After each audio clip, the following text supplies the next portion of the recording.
Mantiqut Tayr ou le langage des oiseaux par Fariduddin Attar. Traduction Garcin de Tassy. L'anneau de Salomon. Aucune pierre n'eut jamais l'éminente prérogative du chaton de l'anneau de Salomon. La renommée et la réputation de cet anneau étaient extrêmes, et cependant le chaton n'était qu'une simple pierre du poids d'un demi-dangue. Lorsque Salomon prit pour chaton de sa bague cette pierre, toute la face de la terre fut sous sa puissance. Salomon vit ainsi son règne établi.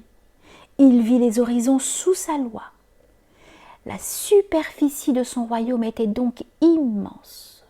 Le vent le portait partout à son gré, et il ne possédait en réalité que sa pierre d'un demi-dangue. Il dit « Comme mon royaume et mon gouvernement ne sont stables que par cette pierre, je ne veux pas que dans le monde spirituel ou temporel, quelqu'un puisse posséder désormais une telle puissance. » « Oh, mon roi, j'ai vu clairement de l'œil de la raison ce royaume précaire. Il est un diminutif de celui qui viendra ensuite. Désormais, ne le donne jamais à personne autre.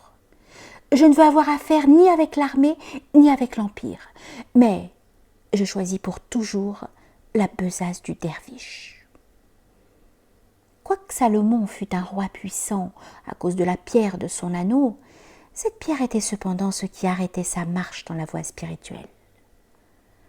Comme cette pierre produisait cet effet à l'égard de Salomon, que n'opérait-elle pas à l'égard d'un être tel que toi, pauvre perdrix?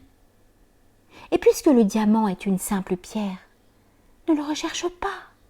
Ne donne ton âme que pour la face de ta maîtresse. Détourne ton cœur du joyau vulgaire. Ô toi qui recherches le vrai joyau, et sois toujours à la poursuite du bon joaillier.